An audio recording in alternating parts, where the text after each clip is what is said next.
الحمد لله رب العالمين والعاقبة للمتقين والصلاة والسلام على سيد الأنبياء والمرسلين سيدنا وحبيبنا وقدوتنا محمد بن عبد الله وعلى آله وصحبه أجمعين أما بعد. قال تعالى في كتابه المجيد والفرقان الحميد: أعوذ بالله من الشيطان الرجيم بسم الله الرحمن الرحيم.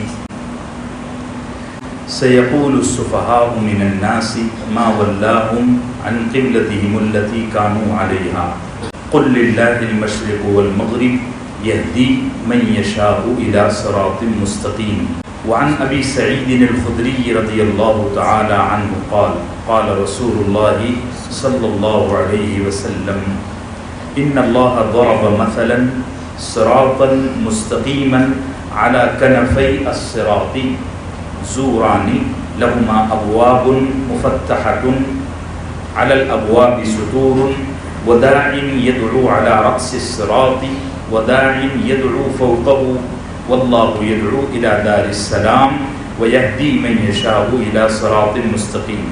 والأبواب التي على كنفي الصراط حدود الله فلا يقع أحد في حدود الله حتى يكشف الستر والذي يدعو من فوقه واعظ ربه. قال أبو عيسى الترمذي رحمه الله تعالى: هذا حديث غريب. وقال تعالى: وكذلك جعلناكم أمة وسطا لتكونوا شهداء على الناس ويكون الرسول عليكم شهيدا وما جعلنا القبلة التي كنت عليها إلا لنعلم من يتبع الرسول ممن ينقلب على عقبيه وإن كانت لكبيرة إلا على الذين هدى الله وما كان الله ليضيع إيمانكم إن الله بالناس لرؤوف رحيم. وعن أنس بن مالك رضي الله عنه أن جنازة مرت فأثنى عليه خيرا فقال النبي صلى الله عليه وسلم: وجبت وجبت. ثم مرت أخرى فأثنى عليها شرا فقال النبي صلى الله عليه وسلم: وجبت وجبت. فلما سأله عمر عن ذلك قال: من أثنيتم عليه خيرا وجبت له الجنة ومن أثنيتم عليه شرا وجبت له النار. أنتم شهداء الله في الأرض أنتم شهداء الله في الأرض أنتم شهداء الله في الأرض. متفق علیہ. صدق اللہ العظیم و صدق رسولہ النبی الکریم. معزز حاضرین گرامی قدر، اللہ جل جلالہ کا فضل و احسان ہے کہ ہم سورہ بقرہ کی آیت نمبر 142 کے آخری حصے پر درس قرآن میں گفتگو کر رہے ہیں اور انشاءاللہ آج آیت نمبر 143 بھی شروع ہو جائے گی. یہدی من یشاء الی صراط مستقیم. گزشتہ 2-3 ہفتوں میں ہدایت کے سلسلے میں بات چیت چلی. آج انشاءاللہ صراط مستقیم پر کچھ گفتگو ہوگی. پچھلے ہفتے صراط مستقیم پر بات کرتے ہوئے لفظ صراط کا لغوی یعنی لفظی معنی بیان کیا گیا کہ صراط کس کو کہتے ہیں، کس زبان سے یہ لفظ عربی میں آیا ہے اور کیسے کیسے آیا ہے. ساری چیزیں آپ کی خدمت میں پیش کی جا چکی ہیں. صراط مستقیم کیا ہے، اس کی مثال کو اس لفظ کو مثال کے ذریعے رسالت مآب صلی اللہ علیہ وسلم نے خود واضح فرمایا ہے. مثال بھی دی ہے اور وضاحت بھی فرمائی ہے اچھی طرح. یہ بات تو بڑی کلیئر ہے کہ صراط مستقیم یعنی سیدھے راستے سے پورے قرآن میں اور تمام احادیث نبویہ میں اسلام مراد ہے. صراط مستقیم کیا ہے؟ اسلام. لیکن حضرات صحابہ کرام، اسی طریقے سے تابعین، ائمہ مجتہدین نے اپنے اپنے دور کے اعتبار سے، اپنے اپنے زمانے کے اعتبار سے جس کو جیسے فتنے کا سامنا ہوا اس نے صراط مستقیم کا معنی طے کیا. مثال کے طور پر اس دور میں 2 فتنے بہت زیادہ ہمارے مقابلے میں کھڑے ہوئے ہیں. ایک فتنہ ہے فتنہ ختم نبوت یعنی فتنہ قادیانیت. اس کو ہمارے یہاں فتنہ شکیلیت بھی کہا جا رہا ہے، اس کا نیا ورژن آیا ہے. تو اس وقت اگر ہم ختم نبوت کا کام کر رہے ہیں اور شکیلیت کے اسی طریقے سے قادیانیت کے خلاف کام کر رہے ہیں تو ہم یہ کہیں گے کہ صراط مستقیم سے مراد اس زمانے میں یہ ہے کہ ختم نبوت کو مانا جائے، عقیدہ ختم نبوت کو، یعنی اس بات کو تسلیم کیا جائے اور اس بات کو جزم کے ساتھ، یقین کے ساتھ اپنا عقیدہ بنایا جائے کہ سرکار دو عالم صلی اللہ علیہ وسلم آخری نبی ہے۔ یہ صراط مستقیم۔ تو جس کا جیسا ذوق تھا، جیسا زمانہ تھا، جس نے الفاظ میں، احادیث میں اور تشریحات میں جو وسعت پائی، اپنے زمانے کے حساب سے صراط مستقیم کے معنی کو طے کیا۔ مثال کے طور پر حضرت سیدنا فضیل ابن عیاض رحمۃ اللہ علیہ یہ صراط مستقیم کے بارے میں کہتے ہیں کہ صراط مستقیم سے مراد حج کا راستہ ہے، یعنی جو آدمی حج کو جائے وہ صراط مستقیم پر چل رہا ہے۔ انہوں نے یہ معنی بیان کیا۔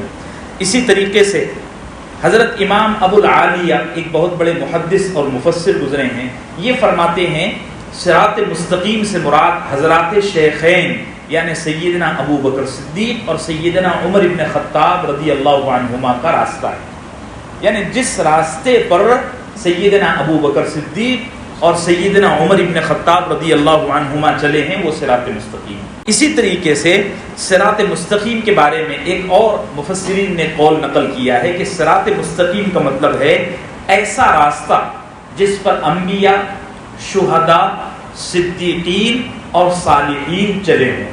اس کو ہم سورہ فاتحہ میں دہراتے بھی رہتے ہیں، صراط الذین انعمت علیہم، اے اللہ ان لوگوں کا راستہ جن پر تو نے انعام کیا۔ اب وہ کون لوگ ہیں جن پر اللہ نے انعام کیا؟ انبیاء، صدیقین، شہداء اور صالحین۔ یہ چار لوگ ہیں جن پر اللہ نے خصوصی انعام کیا، ہدایت دکھائی اور ان کو دنیا اور آخرت میں کامیابی عطا کی۔ تو ان لوگوں کا راستہ صراط مستقیم پر جم کر چلنے کی جو راہ ہے وہ اعتدال اور بیلنس والی راہ ہے۔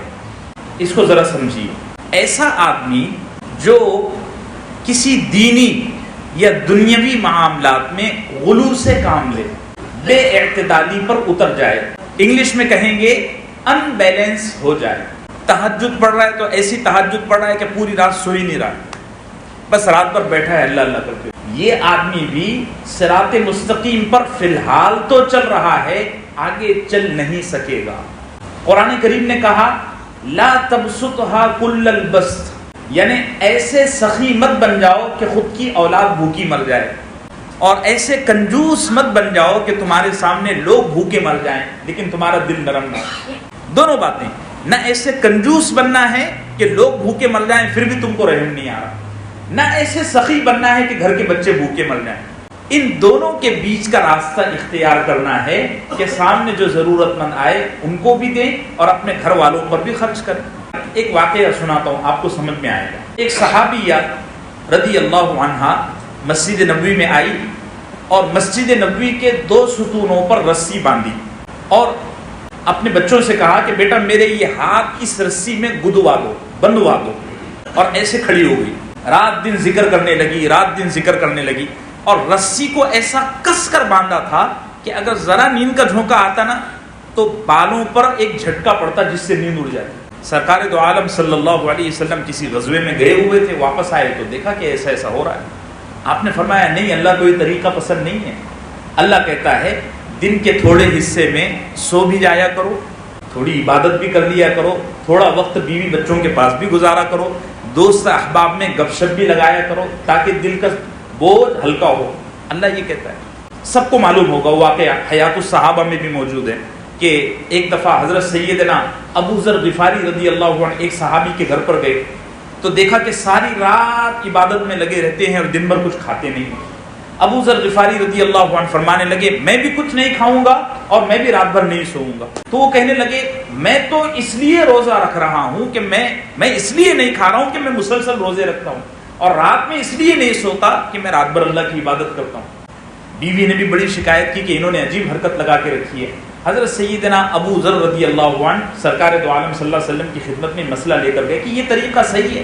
آپ صلی اللہ علیہ وسلم نے منع فرمایا نہیں یہ طریقہ صحیح ہے، تھوڑا وقت بیوی بچوں کے پاس بھی گزارو۔ ایک صحابی آئے کہنے لگی یا رسول اللہ مجھے اجازت دیجیے تاکہ میں ہر دن ایک قرآن پڑھوں۔ آپ نے منع فرمایا نہیں ہر دن نہیں پڑھنا۔ انہوں نے فرمایا اجازت دیجیے 3 دن میں ایک پڑھوں، فرمایا نہیں۔ پھر فرمایا اجازت دیجیے میں ہفتے میں ایک قرآن پڑھوں، کہنے لگے نہیں۔ پھر فرمایا مجھے اجازت دیجیے کہ میں مہینے میں ایک قرآن پڑھوں، تو آپ نے فرمایا چلو ٹھیک ہے۔ یہ تعلیمات اس لیے دی گئی تاکہ امت بیلنس کو برقرار رکھے۔ آپ نے دیکھنا جو آدمی جوش میں کام کرتا ہے نا، وہ ایسا ہے جیسے وہ اسپرائٹ کی بوتل کو ایسے حرکت دو اور اس کا ڈھکن کھولو تو پوری جھاگ اڑ جاتی ہے کہ نہیں اڑ جاتی؟ یہ بس وہ ہے۔ استقامت کے ساتھ اگر دین کا یا دنیا کا کوئی بھی کام کرنا ہے تو بیلنس رہ کر بے بات واضح ہو رہی ہے۔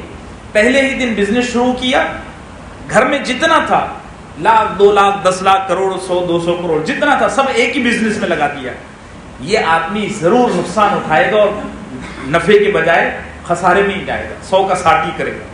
طریقہ کار یہ ہے کہ اعتدال کے ساتھ کام کیا جائے، کوئی بھی کام، کوئی بھی دنیا کا کوئی بھی کام اعتدال کے ساتھ کیا جائے۔ علماء نے یہاں یہ بات لکھی ہے صراحت کے ساتھ، یہدی من یشاء الی صراط مستقیم، صراط مستقیم پر وہی آدمی جم کر چل سکتا ہے جو ساری زندگی اپنے آپ کو بیلنس پر رکھے، اعتدال کے ساتھ کام کرے۔ حضرت علامہ آلوسی بغدادی رحمۃ اللہ علیہ، جن کی بڑی مشہور تفسیر ہے تفسیر روح المعانی، انہوں نے فرمایا کہ صراط مستقیم 2 طرح کے ہیں، راستہ ایک ہی ہے لیکن چلنے والوں کی کیفیت اور چلنے والے کے انداز کی وجہ سے راستے کا نفع بدل گیا۔ مثال کے طور پر ممبئی سے پونا ایک آدمی جا رہا ہے، ایک آدمی کے پاس بہترین BMW کار ہے اور ایک آدمی آٹو سے جا رہا ہے، راستہ ایک ہی ہے، وہی ایکسپریس ہائی وے ہے، سارا سب نظام وہی ہے، لیکن گاڑی کی کیفیت کی وجہ سے منزل پر پہنچنے کا دیر سے اور جلدی سے، راحت سے اور تکلیف سے انداز بدل گیا۔ راستہ ایک ہی ہے، صراط مستقیم ایک ہی ہے، لیکن چلنے والوں کی کیفیات اور انداز اور پوزیشن کے حساب سے راستے کا نفع تبدیل ہو گیا۔ بھئی بات واضح ہو رہی ہے؟ تو امام بغدادی رحمۃ اللہ علیہ فرماتے ہیں کہ صراط مستقیم ایک وہ ہے جو خاص لوگوں کے لیے ہے اور ایک وہ ہے جو عام لوگوں کے لیے ہے۔ عام لوگ مطلب جنرل اور خاص لوگ مطلب VIP۔ اب دیکھیے میں نے پہلے ہی بتا دیا، راستہ ایک ہی ہے، چلنے والوں کا انداز بدل گیا تو اس کا نفع بھی بدل گیا۔ پھر آگے بڑی کام کی بات فرماتے ہیں کہ صراط مستقیم ایک پل ہے، برج ہے، اور اس پل اور اس برج کے نیچے بدعات، خرافات، بدکاریاں، حرام کاریاں، یہ ساری چیزیں دبی ہوئی ہیں۔ اگر کوئی آدمی صراط مستقیم کے اس برج پر چڑھ جائے گا تو وہ نیچے دبی ہوئی برائیوں سے بھی بچ جائے گا اور منزل تک جلدی پہنچ جائے گا۔ اور پھر کیا فرماتے ہیں، یہ عام لوگوں کا راستہ ہے کہ گناہوں سے بچ جائیں، بس گناہوں سے بچ جائیں، نیکی کرے نہ کرے لیکن گناہوں سے بچ گیا نا، یہ بہت کچھ کر لیا۔ جیسے میں نے پچھلے ہفتے آپ کو مثال بتائی تھی، نبی صلی اللہ علیہ وسلم نے صراط مستقیم کو ایک مثال کے ذریعے سمجھایا کہ صراط مستقیم ایسا راستہ جس کے دونوں طرف دیواریں ہوں، دیواروں میں دروازے ہو، دروازے پردے ہوں۔ اگر کوئی آدمی ان دروازوں میں داخل ہو گیا وہ گناہوں کے دلدل میں پھنس گیا، کیونکہ وہ دروازے محرمات کے ہیں، حرام چیزوں کے، اللہ نے ان میں داخل ہونے سے روکا ہوا ہے۔ جو ان میں پھنسا بس گیا، وہ گمراہی میں پھنس گیا۔ تو امام بغدادی رحمۃ اللہ علیہ فرماتے ہیں کہ صراط مستقیم ایک برج ہے، پل ہے، اس کے نیچے بدعات، خرافات، حرام چیزیں، تمام محرمات آ گئے، یہ دبے ہوئے ہیں۔ جو آدمی اس برج پر چڑھ جائے گا، اپنی گاڑی کو، ایمان کی گاڑی کو اس برج پر ڈال دے گا، وہ منزل تک جلدی پہنچ جائے گا اور گناہوں سے بھی بچ جائے گا۔ یہ عام لوگوں کا راستہ ہوا کہ وہ کم سے کم گناہ سے بچ جائیں، اس میں ہم سب آ گئے، میں آپ سب آ گئے۔ خاص لوگوں کا راستہ کیا ہے معلوم ہے؟ خاص لوگوں کا راستہ یہ ہے، ایک بڑے عالم ہے اس وقت، قرآن پر اچھی گہری نظر ہے ان کی، مولانا سجاد صاحب نعمانی کے خاص مقربین میں سے، انہوں نے اپنی اور بھی مفسرین نے لکھا ہے، وہ فرماتے ہیں کہ خاص لوگوں کا راستہ اور خاص لوگوں کی کیفیت کا یہ حال ہے کہ اس کو کھولنا اور بیان کرنا تک حرام ہے۔ ممکن ہی نہیں ہے کہ اس کی تمام منزلوں کا، تمام مقامات کا، تمام احوال کا جائزہ لیا جا سکے۔ اس لیے علماء نے اور صوفیہ نے یہ فرمایا کہ اس کو کھولو ہی مت، اس پر خاموشی اختیار کرو۔ ایک جملہ نقل کرتا ہوں صرف صوفیہ اور اتقیاء کا، وہ یہ ہے کہ جب خاص لوگ صراط مستقیم پر چلتے ہیں نا تو ہر قدم پر اللہ ان کو نئے مقام کا مشاہدہ کرواتا ہے۔ اور اگلا مقام جب ان پر کھلتا ہے تو وہ پچھلے مقام کے واسطے توبہ کرتے ہیں کہ اے اللہ میں ابھی تک اس جگہ اٹکا ہوا تھا، مجھ پر یہ دروازہ کھلائیے۔ اور بڑی زبردست بات وہ فرماتے ہیں کہ یہی وجہ ہے کہ سرکار دو عالم صلی اللہ علیہ وسلم دن میں اللہ سے 70 دفعہ توبہ کیا کرتے تھے۔ اللہ، یعنی آپ اندازہ لگائیے نبی صلی اللہ علیہ وسلم پر کیا مقامات کھلے ہوں گے، ہر بار نئی توبہ، اور ایک دن میں 70 توبہ، تو دن میں 70 مقامات نبی صلی اللہ علیہ وسلم پر کھلتے ہوں گے، ہر لمحے پر ایک مقام کھلتا ہے۔ یہ ہے خاص لوگوں کا مقام۔ اللہ ہم سب کو اس کی زندگی میں ایک آدھ بار جھلک دکھاتی ہے، بہت بڑی غنیمت کی بات۔ اس پر تفصیل عرض نہیں کی جا سکتی، بس جتنا میں نے کہہ دیا حاضرین کے اعتبار سے بہت کافی ہے۔ گزشتہ ہفتے میں نے ایک بات یہاں بیچ میں یہ چھیڑا تھا کہ عربی زبان میں راستے کے واسطے الگ الگ الفاظ آتے ہیں۔ ایک لفظ آتا ہے سبیل، ہم بولتے بھی ہیں فی سبیل اللہ سے۔ ایک لفظ آتا ہے طریق، ایک لفظ شارع کا آتا ہے۔ الگ الگ الفاظ آتے ہیں کہ نہیں آتے؟ قرآن کریم نے صراط کا لفظ استعمال کیا ہے، اس لفظ کو بیان کر کے یہ پیغام پہنچایا کہ تم اس راستے پر چلو گے نا تو تمہارے واسطے قیامت کے دن پل صراط جو سب سے مشکل ترین مرحلہ ہوگا، لاسٹ اسٹیپ، اس کے بعد جنت یا جہنم۔ آخرت کی منزلیں شروع کہاں سے ہوتی ہے؟ قبر سے، اور اس کی انتہا کیا ہے؟ پل صراط، جس کے بارے میں آتا ہے نبی صلی اللہ علیہ وسلم نے فرمایا بال سے زیادہ باریک اور تلوار سے زیادہ تیز۔ صحابہ بڑی حیرت سے دیکھنے لگے کہ ایسے راستے پر کیسے لوگ چلیں گے۔ ایک دفعہ فجر کے بعد میں ٹہلنے کے لیے نکلا تو یہ جو چوراہا ہے نا، یہاں اندھیری سے پہلے جو چوراہا آتا ہے، وہاں دو چھوٹے 8-8 10 سال کے بچے بچیاں، وہ کیا کہتے ہیں، نوٹنکی کرتے ہیں، جادو ٹونا دکھاتے ہیں، انہوں نے ایسے 2 بمبو لگائے اور اس پر ایک رسی باندھی۔ اب وہ ان کا کمال تھا، وہ اس پر چل رہے تھے۔ کافی لوگ دیکھ رہے تھے، مجھے دیکھتے ہی یاد آیا کہ یا اللہ، یہ رسی پر چلنے کے واسطے یہ مہارت کا اظہار کر رہے ہیں، لوگ ان کو پیسے بھی دے رہے ہیں، اور واقعی طور میں چل رہے تھے۔ اور پھر یاد آیا کہ نبی صلی اللہ علیہ وسلم نے فرمایا کہ قیامت کے روز پل صراط پر وہی آدمی چل سکے گا جو 2 کام کر سکتا ہے۔ صحابہ نے تعجب کیا کہ بال سے زیادہ باریک اور تلوار سے زیادہ تیز، کیسے ہم اس پر چل سکیں گے؟ قدم بھی ٹیکیں گے تو قدم پھٹ جائیں گے۔ تو نبی صلی اللہ علیہ وسلم نے فرمایا 2 کام کر لو، تم کو ایسا سہارا مل جائے گا کہ تم بجلی کی طرح اس پر سے گزر جاؤ گے۔ 2 کام کیا ہیں؟ ایک امانت دار بن جاؤ، خیانت مت کرو۔ اس میں جتنے تاجر ملازم بیٹھے ہوئے ہیں وہ خیانت سے باز آ جائیں۔ اللہ مجھے بھی محفوظ رکھے خیانت سے۔ اچھا، امانت داری صرف یہ نہیں ہے کہ مال میں ملاوٹ کیا، کوئی مادی امانت رکھی ہوئی تھی اس کو یوز کر لیا۔ امانت داری یہ ہے کہ جو چیز بھی تمہارے پاس دی جائے، چاہے وہ مادی ہو یا مانوی ہو، دکھنے والی ہو یا نہ دکھنے والی ہو، اس کی حفاظت کرو۔ مثال کے طور پر میں نے دانش سے کہا کہ بیٹا میرے پاس ایک راز ہے، تم اس کو بطور امانت اپنے پاس رکھنا۔ اب اس کے پاس وہ راز، حالانکہ وہ کوئی پیسہ کوئی چیز نہیں ہے، الفاظ ہیں بس، کسی کی کوئی بات تھی یا میرا کوئی معاملہ تھا، میں نے اس کو بتا دیا۔ اب یہ قیامت تک اس بات کو اپنے سینے میں چھپائے رکھے، یہ امانت دار ہوگا۔ نبی صلی اللہ علیہ وسلم نے فرمایا جو آدمی امانت دار ہوگا وہ، اور جو آدمی اپنے رشتہ داروں کے ساتھ اچھا سلوک کرے وہ۔ صلہ رحمی اور امانت داری، آپ نے فرمایا صلہ رحمی ادھر سے اور امانت داری ادھر سے، یہ دونوں بازو پکڑ لیں گے اور ایمان والے کو ڈھکے لیں گے، بس اس کو پتہ بھی نہیں چلے گا میں کیسے گزر گیا۔ اب یہ مت کہنا کہ ہمارے رشتہ دار ہم کو بہت ستاتے ہیں اس لیے ہم بھی ان کو ستاتے ہیں، نہیں، یہ مت کہنا۔ کتا اگر کاٹ لے تو تعجب کی بات نہیں ہے، انسان اگر کتے کو کاٹ لے تو یہ تعجب کی بات ہے۔ بہت سارے لوگوں کو یہ سب باتیں بتاؤ کہ رشتہ داروں کے ساتھ اچھا سلوک کرو تو وہ فوراً کہتے ہیں میرے ساتھ تو میرے رشتہ داروں نے اچھا سلوک نہیں کیا تو میں بھی ان کو پھر ایسا کرتا ہوں۔ نہیں، نبی صلی اللہ علیہ وسلم کے پاس ایک صحابی آئے، کہنے لگے یا رسول اللہ میرے رشتہ دار بہت ستاتے ہیں، میں ان پر بہت پیسہ خرچ کرتا ہوں، جب پیسہ خرچ کرتا ہوں جواب میں میرے اوپر الٹ کر وار کرتے ہیں۔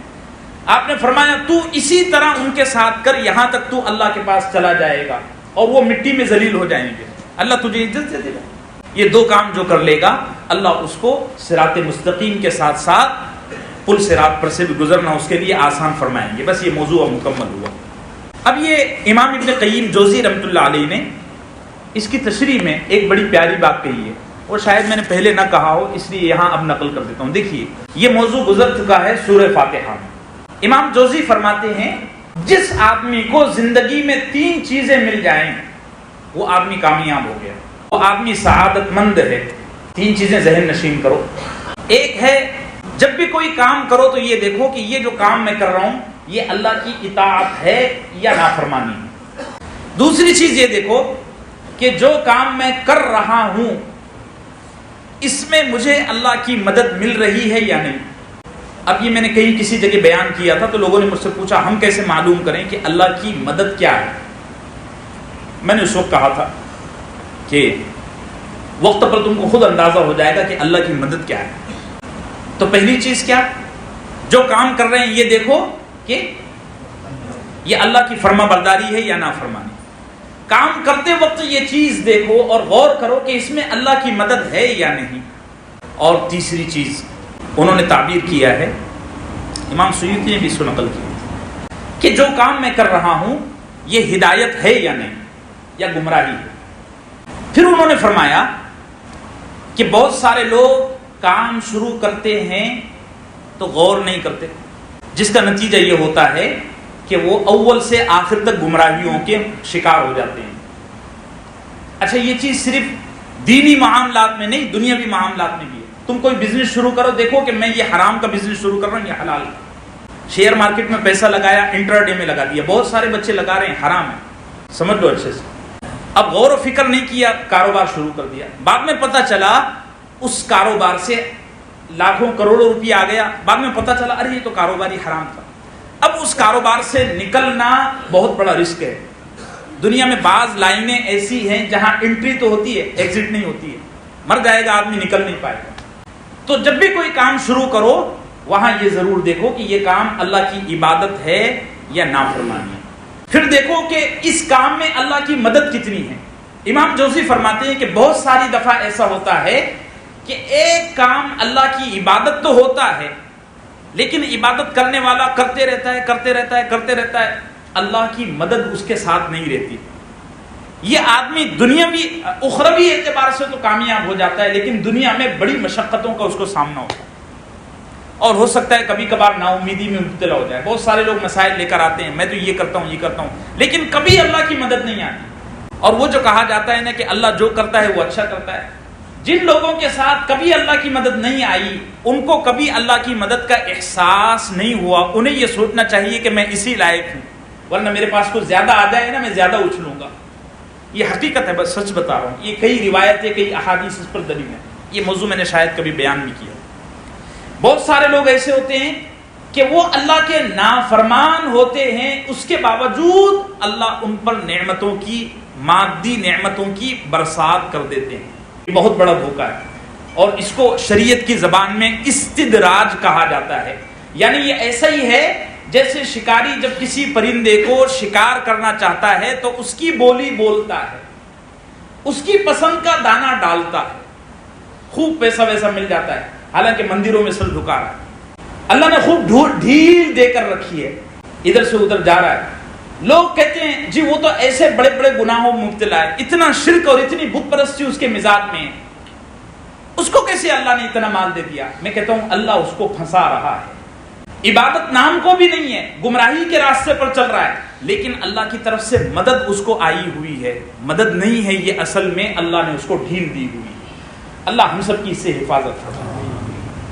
باتیں واضح ہو گئی میرے عزیز. چلیے وَكَذَلِكَ جَعَلْنَاكُمْ أُمَّةً وَسَطًا. آیت نمبر 142 مکمل ہوئی. اب آئیے آیت نمبر 143.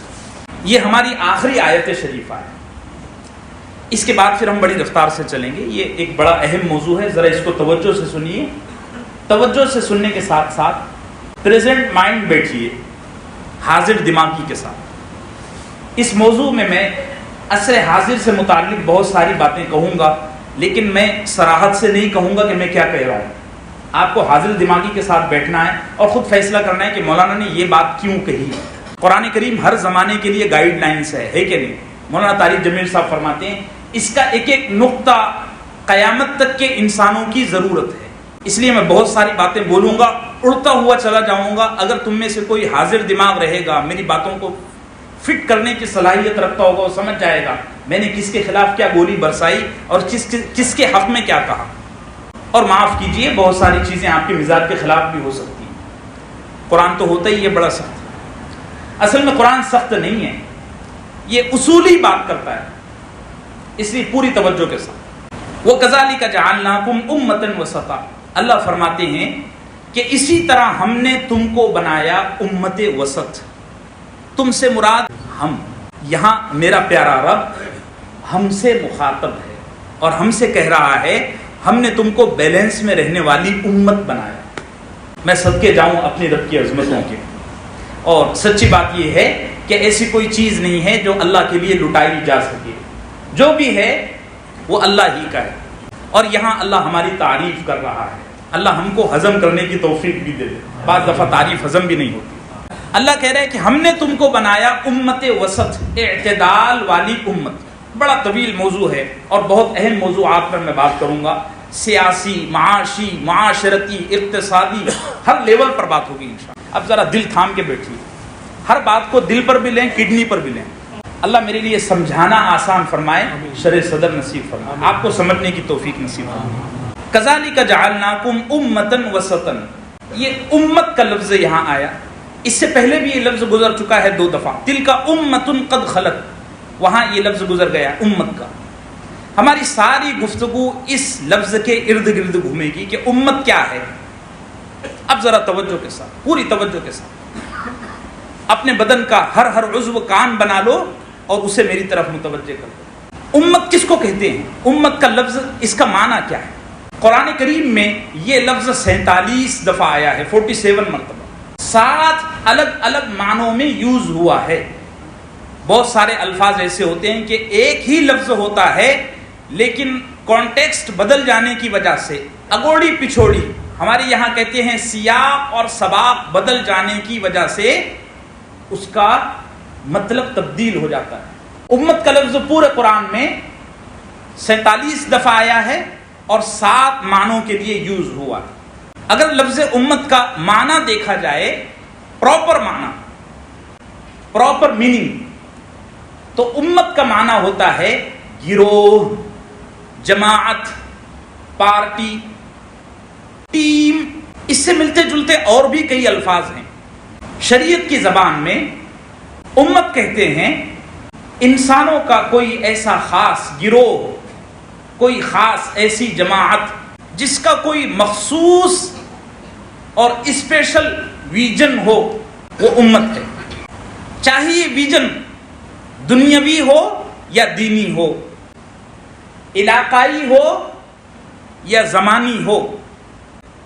مثال کے طور پر چائنا کے تمام لوگ چین کے رہنے والے ہیں اور ان کا ہر کام اپنے ملک کے مفاد کے لیے ہوگا.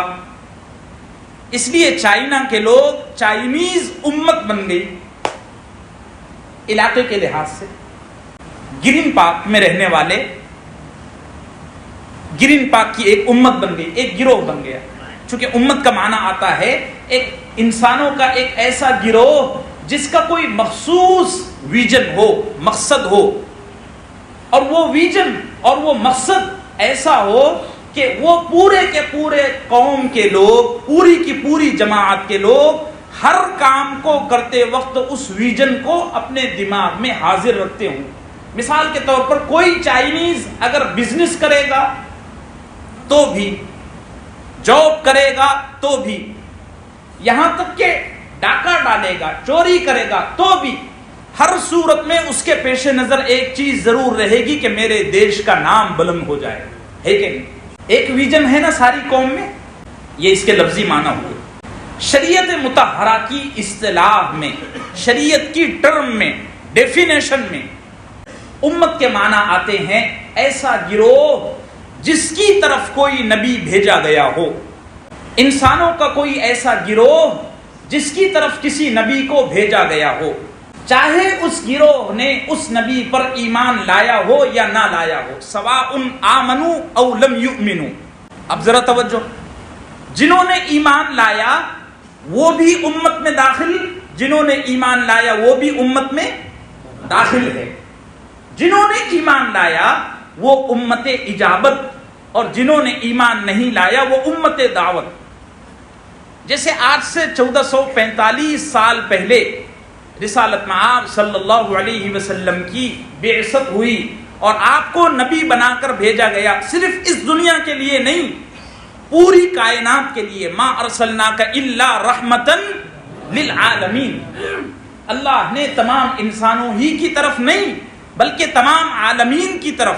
اور سید عطا اللہ شاہ بخاری رحمۃ اللہ علیہ کا جملہ ہے، جہاں جہاں رب کی ربوبیت ہوگی وہاں وہاں محمد کی نبوت ہوگی، جہاں جہاں اللہ کی خدائی ہوگی وہاں وہاں نبی کی مصطفائی ہوگی۔ ساتھ میں چلے گی یہ سب۔ الحمدللہ رب العالمین، اللہ رب ہے سارے جہانوں کا، محمد رحمت ہے سارے جہانوں کے واسطے۔ اب ذرا ٹوئسٹ آ گیا۔ 1445 سال پہلے سرکار دو عالم صلی اللہ علیہ وسلم کو پوری کائناتوں کی طرف نبی بنا کر بھیجا گیا۔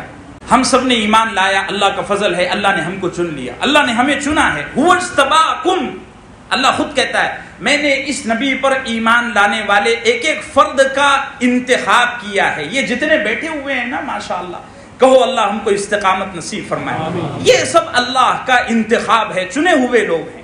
اور دل کی دھڑکن تیز ہو جائے گی، جیسے کوئی معمار، کوئی مستری ایک عمارت کو کھڑا کرنے کے واسطے، اس کی خوبصورتی کو برقرار اور باقی رکھنے کے واسطے اینٹیں چنتا ہے، ان کو تراشتا ہے، ایسے ہی اللہ نے ایک معمار کے طور پر رسول اللہ صلی اللہ علیہ وسلم کو بھیجا۔ انہوں نے اسلام کی بنیاد کو، اسلام کی عمارت کو کھڑا کرنے کے واسطے ان سب کو ایک ایک اینٹ کی طرح چنا ہے اور اسلام کی تعمیر کھڑی کری۔ صلاۃ و سلام ہو نبی صلی اللہ علیہ وسلم۔ کیا جنہوں نے ایمان لایا وہ امت اجابت، یہ سب جتنے بیٹھے ہیں یہ اجابتی امت ہیں۔ انہوں نے سب نے نبی کی دعوت پر لبیک کہا، غیر اختیاری ہی صحیح لیکن کہہ تو دیا اور مانتے ہیں۔ اب کہتے ہیں اختیار کے ساتھ، اب تو آپشن ہے۔ اللہ ہم سب کو استقامت نصیب فرمائے۔ جنہوں نے ایمان لایا وہ امت اجابت، جنہوں نے ایمان نہیں لایا وہ بھی امت ہیں لیکن امت دعوت ہیں۔ ان کو امت دعوت اس لیے کہا جاتا ہے کہ ابھی ان کے پاس دعوت پہنچانا ہمارے اوپر فرض ہے، ضروری ہے۔ ہم اجابت کے معنی آتے ہیں جواب دینا، جواب دینا، اجابت جواب دینا۔ ہم نے نبی کی دعوت پر قبولیت کا جواب دیا، انہوں نے کوئی جواب نہیں دیا، اس لیے ان کو امت دعوت کہا جاتا ہے۔ یہ ہوا لفظ امت۔ میں نے عرض کیا تھا میرے عزیزو جان من کہ امت کا لفظ قرآن کریم میں 47 دفعہ آیا ہے اور 7 معنی میں استعمال ہوا ہے، 7 میننگز۔ وہ 7 معنی کیا کیا ہیں؟ امت کا ایک معنی ہے گروہ، جو میں نے پہلے بتا دیا۔ امت کا ایک معنی ہے زمانہ، وَذَّكَرَ بَعْدَ أُمَّةٍ أَنَا أُنَبِّئُكُمْ، قرآن کریم نے استعمال کیا ہے۔ امت کا ایک معنی ہے ایسا آدمی جو تنہا ہو کر بڑے بڑے کام انجام دے دے۔ آدمی ایک ہی ہے لیکن اس نے کام بڑے بڑے کیے۔ یہ لفظ اللہ نے سیدنا ابراہیم خلیل اللہ صلی اللہ علیہ وسلم کے لیے استعمال کیا۔ ان ابراہیم کان امتن، اللہ فرماتا ہے کہ ابراہیم ایک امت تھا۔ ابراہیم تو ایک فرد ہوا نا، نبی ایک فرد ہوا نا، ایک آدمی ہوا، لیکن اللہ نے ایک فرد کو ایک جماعت کہا، ایک گروہ کہا، اس لیے کہ سیدنا ابراہیم صلی اللہ علیہ وسلم نے بڑے بڑے کام انجام دیے تھے، ایسے کام جو ایک جماعت مل کر بھی نہ کر سکے۔ امت کا ایک معنی آتا ہے کسی کام کو کرنے کا طریقہ، انا وجدنا آباءنا علی امت۔ امت کا معنی آتا ہے تمام مخلوق، چاہے پرندے ہوں، چاہے جانور ہوں، چاہے پہاڑ ہوں، چاہے ہوا ہو، چاہے سمندر ہو۔ وما من دابۃ فی الارض الا علی طائر یطیر بجناحیہ الا امم امثالکم۔ وہاں امت کی جمع ہے، پلورل ہے، وہاں اللہ نے امت کے لفظ کو تمام مخلوق پر کہا ہے۔ اس سے معلوم ہوا کہ امت کا ایک معنی آتا ہے پوری مخلوق، امت کا ایک معنی ہے کفار کی جماعت، یہاں بھی استعمال ہوا کذالک ارسلناک فی امۃ قد خلت من قبلها امم، کفار کی ایک جماعت کو بھی امت کہتے ہیں۔ امت کا ایک معنی آتا ہے انسانوں کی ایسی جماعت جس کو اللہ نے محمد عربی صلی اللہ علیہ وسلم پر ایمان اور اسلام کے واسطے منتخب کر لیا ہو، چن لیا ہو، یہ میں اور آپ ہیں۔ لگے ہاتھوں ایک بات عرض کر دیتا ہوں، وقت تو ہمارے پاس ہے نہیں کہ ہم اس موضوع پر آگے بھی خود بات چلا سکیں۔ آپ دیکھتے ہوں گے میں جب بھی کسی موضوع کو شروع کرتا ہوں تو شروع کرنے سے پہلے اس موضوع کے جو خاص الفاظ ہیں جن کو قرآن کریم نے یوز کیا ہے، ان کا ڈیفینیشن، ان کے استعمال، وہ کہاں کہاں یوز ہوا ہے، ان کے تمام معانی بھی بیان کر دیتا ہوں۔ لوگوں نے پوچھا آپ اتنا سب کیوں بیان کرتے ہو، ڈائریکٹ شروع کر دیا کرو؟ نہیں، دیکھیے میرے عزیزو، یہ کوئی معمولی نہیں ہے کہ میں ایسے ہی آ جاؤں اور بس شروع ہو جاؤں۔ یہ درس قرآن ہے۔ یہ کیا ہے؟ درس قرآن۔ اس کے اصول ہیں، کب کہاں کیا بولنا ہے، اور میں اس کا پابند ہوں۔ اور یہ میں اس لیے کرتا ہوں، اب اتنا وقت تو نہیں کہ ساری چیزوں کا احاطہ کیا جا سکے، صرف اتنا عرض ہے کہ حضرت سیدنا ابو الدرداء رضی اللہ عنہ جو صحابہ اکرام میں ایک خاص علمی مقام رکھتے تھے، وہ فرمایا کرتے تھے قرآن کریم کو سمجھنے کے لیے ضروری ہے کہ قرآن کریم نے کس لفظ کا کہاں کیا معنی لیا ہے، پہلے اس کو جانا جائے۔ ان کا جملہ ہے، وہ کہتے ہیں لا تفقہ کل الفقہ حتی تر القرآن وجوہا کثیرتا، کہ کوئی آدمی قرآن کریم کو نہ خود سمجھ سکتا ہے نہ دوسروں کو سمجھا سکتا ہے اس وقت تک جب تک وہ قرآن کے جو الفاظ ہیں ان کو نہ سمجھا دے۔ ظاہر سی بات ہے، قرآن کریم الفاظ کا ہی تو انبار ہے، الفاظ کا ہی تو پہاڑ ہے، اور جب تک ہم الفاظ کو نہیں سمجھیں گے معنی تک کیسے پہنچیں گے؟ اللہ ہم سب کو قرآن کریم کا فہم نصیب فرمائے۔ اب آئیے آگے، اصل موضوع سے پہلے اب تمہید شروع کرتا ہوں۔ پیچھے ہم پڑھ چکے ہیں، سن چکے ہیں کہ حضرت سیدنا ابراہیم خلیل اللہ علیہ الصلاۃ والسلام نے جب خانہ کعبہ تعمیر کیا تو وہاں کچھ دعائیں کی۔ ان میں ایک دعا تھی، اے اللہ اس شہر میں ایک نبی بھیج، وہ نبی ایسا ہو جو میری نسل سے ہو، اور اس نبی کی امت بھیج۔ وَمِن ذُرِّيَّتِنَا أُمَّةً مُسْلِمَةً لَكَ، گزرا ہے لفظ پیچھے، انہوں نے دعا کی۔ وہاں میں نے ساری تفصیلات بتا دی تھی، اگر آپ کو یاد نہ ہو تو آپ ہمارا یوٹیوب چینل سبسکرائب بھی کر لیں اور وہاں ساری چیزیں سن لیں۔ انہوں نے دعا کی تھی کہ اے اللہ اس شہر میں جس نبی کو بھیجے گا، کس شہر میں؟ ممبئی میں، لو جی بھائی سبحان اللہ، ارے بھائی اس شہر میں، مکے میں جس نبی کو بھیجے گا اس کو عالمی نبی بنانا۔ پہلی امتوں کے جو نبی ہوتے تھے وہ کسی خاص علاقے کے لیے، کسی خاص قوم کے لیے، کسی خاص مدت کے لیے ہوا کرتے تھے۔ جیسے حضرت موسیٰ علیہ الصلاۃ والسلام نبی بنا کر بھیجے گئے صرف بنی اسرائیل کی طرف، اپنے خاندان والوں کے لیے، جو کچھ کیا اپنے خاندان کے لیے کیا۔ حضرت صالح علیہ الصلاۃ والسلام نبی بنا کر بھیجے گئے اپنی قوم والوں کے لیے، قوم سمود جس کو کہا جاتا ہے، وغیرہ وغیرہ۔ بعض دفعہ یہ بھی ہوا کہ ایک ہی قوم کو ایک ہی زمانے میں سمجھانے کے واسطے 3 4 نبی آئے۔ سورہ یاسین میں ہے بھی، ایک بستی کی طرف اللہ نے 3 نبیوں کو بھیجا۔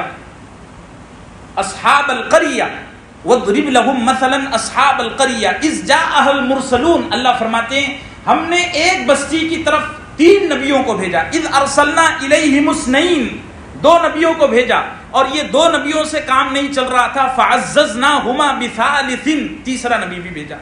تو ایک ہی وقت میں اللہ نے ایک قوم کی طرف کئی انبیاء بھی بھیجے ہیں، لیکن اللہ نے اس آخری نبی کو یہ شان اور یہ مقام دیا ہے کہ یہ زمان اور مکان، شہر اور جگہ، قوم اور برادری سے اٹھ کر پورے انسانوں کے لیے، یہاں تک کہ ملائکہ تک کے لیے نبی بنا کر بھیجا گیا۔